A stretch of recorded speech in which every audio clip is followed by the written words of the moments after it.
नमस्कार, जय श्री कृष्ण। मां या करिश्मा पेसवाणी ऐं मुंहिंजे चैनल के यानी कृष्ण कृपा केवलम में तव्हां सभिनीनि जो स्वागत है। अॼु मां तव्हांखे माघ मास जी शुक्ल पक्ष जी एकादशी जी कथा ॿुधाईंदसि। पंहिंजे सनातन धर्म में एकादशी जे विर्त जो तमामु घणी महिमा आहे।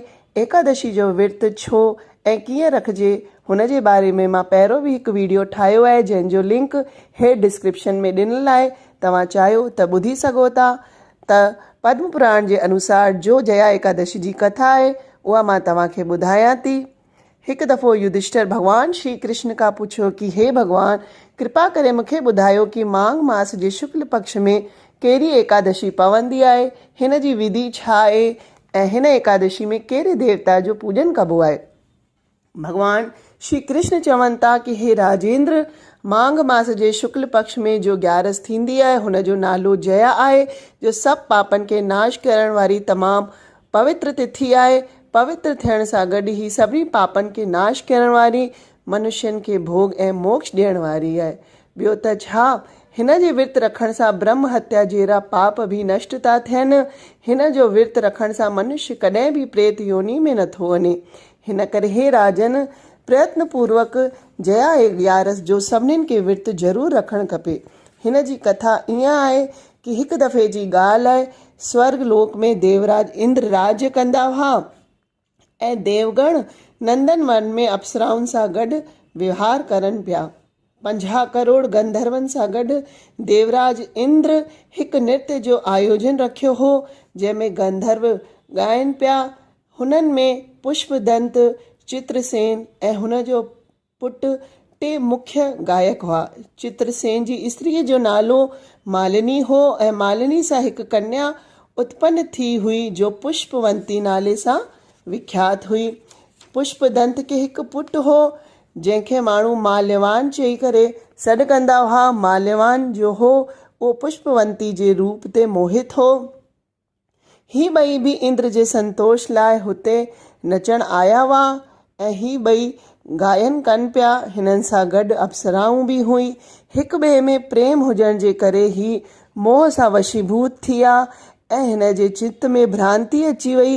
हिन करे हू शुद्ध गायन न पिया ॻाइनि। कॾहिं ताल पई भंग थिए त कॾहिं गीत पियो बंदि थिए। ऐं जॾहिं इंद्र वीचार कयो त हिन खे पंहिंजो अपमान सम्झी करे इंद्र खे तमामु गुस्सो अची वियो ऐं इंद्र हिननि ॿिन्हिनि खे शाप ॾेई करे चवणु लॻो कि ओहो मूर्ख, तव्हां ॿिन्हिनि खे धिक्कार आहे।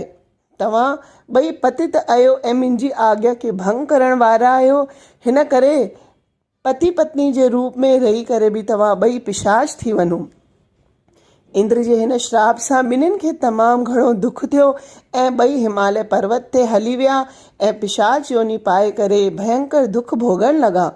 शरीर में उत्पन्न गर्मीअ सां पीड़ित थी करे ॿई पर्वत जी कंदराउनि में हिते हुते विचरण करण लॻा। हिकु ॾींहुं पिशाच पंहिंजी ज़ाल पिशाची सां चयो कि असां कहिड़ो पाप कयो आहे जंहिंजे करे असांखे हीअ पिशाच योनि मिली आहे। नरक जा कष्ट त तमामु ॾुखिया आहिनि, पर पिशाच योनि खे पाइण सां त अञा वधीक दुख आहे। हिन करे प्रयत्न करे सभिनीनि खे पापण सां बचणु खपे। हिन प्रकार चिंता मग्न थी ॿई सुकी कंडा थींदा पिया वञनि ऐं दैव योग सां हुननि खे माघ मास जे शुक्ल पक्ष जी एकादशी जी तिथि मिली वई, जो जया नाले सां विख्यात आहे ऐं सभिनीनि तिथियुनि में उत्तम आहे। हुन ॾींहुं ही ॿई सभु प्रकार जा आहार त्यागे छॾियऊं। ॿियो त छा, पाणी बि न पीतऊं, न कहिड़े जीव जी हिंसा कयऊं, न ई पंहिंजे खाइण लाइ को फल बि कटियऊं। निरंतर दुख सां युक्त थी करे हू ॿई हिकु पिपल जे वण जे हेठि वेही रहिया। संझा थी वई ऐं भयंकर राति अची वई। हिननि ॿिन्हिनि खे निंड बि न आई, न ई कोई सुख पियो मिलेनि। सुबुह थियो, ॿारस जो ॾींहुं बि अची वियो ऐं इन प्रकार हिन पिशाच दंपति सां जया एकादशी जे उत्तम विर्त जो पालन थी वियो। हिननि ॿिन्हिनि राति में जागरण कयो हो। हुन विर्त जे प्रभाव सां भगवान विष्णु जी शक्ति सां हिननि ॿिन्हिनि जो पिशाचत्व दूर थी वियो। पुष्पवंती ऐं माल्यवान पंहिंजे पूर्व रूप में अची विया ऐं ॿिन्हिनि जे हृदय में उहो ई पुरानो स्नेह अचियो। हुननि जे शरीर मां पैरों वांगुरु अलंकार शोभा पिया पाइनि। ॿई मनोहारी रूप धारण करे विमान में वेही करे स्वर्गलोक में हलिया विया। हुते देवराज इंद्र जे साम्हूं ॾाढी ख़ुशी सां उन्हनि खे प्रणाम करण लॻा। हुननि जे इहो रूप ॾिसी करे इंद्र खे तमामु ताजुब थियो ऐं हुन पुछियईं कि तव्हां कहिड़े पुण्य जे प्रभाव सां तव्हां ॿिन्हिनि जे पिशाच योनि मां मुक्त थिया आहियो? तव्हांखे त मां श्राप ॾिनो हो त कहिड़े देवता तव्हांखे हिन सां मुक्ति ॾियारी आहे? तॾहिं माल्यवान चयो, स्वामी, भॻवान वासुदेव जी कृपा सां ऐं जया नाले ग्यारस जे विर्त सां असांजो पिशाचत्व दूर थी वियो आहे। इंद्र चयो कि तव्हां ॿई मुंहिंजी ॻाल्हि ध्यान सां ॿुधो।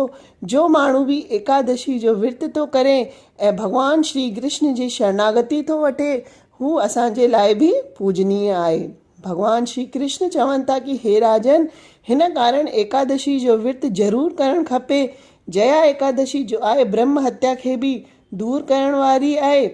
जंहिं जया एकादशी जो विर्त कयो आहे त सम्झो हुननि सभिनि प्रकारनि जो दान ॾेई छॾियो आहे ऐं सभिनी प्रकारनि जो यज्ञनि जो अनुष्ठान करे छॾियो आहे।